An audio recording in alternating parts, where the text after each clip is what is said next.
Madanapalle sub collector కార్యాలయంలో revenue రికార్డుల కాల్చివేత ఘటనపై దర్యాప్తు కొనసాగుతుంది.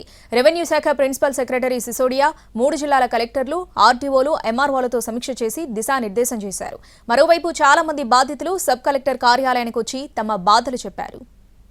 అన్నమయ్య జిల్లా మదనపల్లి సబ్ కలెక్టర్ కార్యాలయంలో అగ్ని ప్రమాద ఘటనపై 4వ రోజు విచారణ కొనసాగింది. సీఎం చంద్రబాబు ప్రత్యేక దృష్టి పెట్టడంతో అధికార యంత్రాంగమంతా ఈ ఘటనపై ఆరా తీస్తోంది.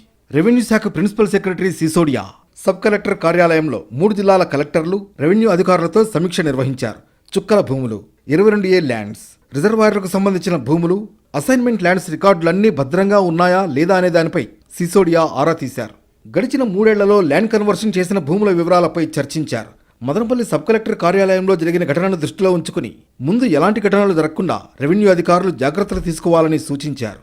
అధికారులతో సమీక్ష తర్వాత ప్రజల నుంచి అర్జీలు తీసుకున్నారు. గత ప్రభుత్వ హయాంలో కొందరు తమ భూముల్ని బలవంతంగా లాగేసుకున్నారని, ఇదేమని ప్రశ్నిస్తే బెదిరించారని చెప్పారు.